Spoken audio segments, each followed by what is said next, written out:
आजच्या कार्यक्रमाच्या अध्यक्षांनी मंचावर स्थानापन्न व्हावं अशी मी त्यांना विनंती करते।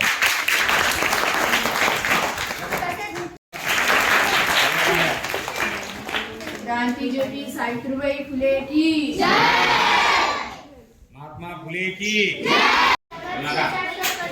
त्यांना विनंती करते।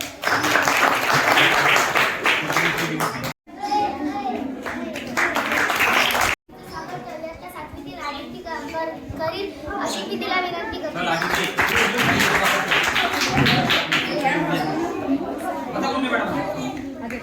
पहिलेचं विचार, तिचे कार्य, तिच्या जीवनातील काही प्रसंग याबाबत ऐकूया। मी इतका पहिले ते आराध्याला अशी विनंती करते की तिने पुढे येऊन तिचे विचार मांडावे। दोन शब्द पुढे सांगतो।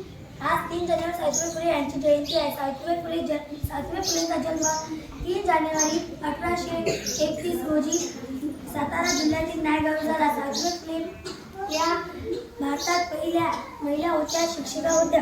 सावित्रीबाई फुले यांचा विवाह लहान वयात ज्योतिबा फुले यांच्याशी झाला। ज्योतिबा फुलेंनी तिला वाचायला शिकवले। सावित्रीबाई फुले आणि ज्योतिबा फुले यांनी भारतात पहिली मुलीची शाळा काढण्याचा मान मिळवला।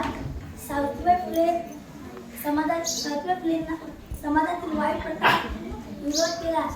त्यांचा 10 मार्च उपाध्यक्ष श्री गोपालभाऊ चव्हाण, शाळेच्या मुख्याध्यापिका Shrimati Daberao madam, Shrimati Jadhav sir, Munde madam, Hingole sir, उपस्थित सर्व मुले मुली मी आभार मानले व हा कार्यक्रम संपला असे जाहीर करतो।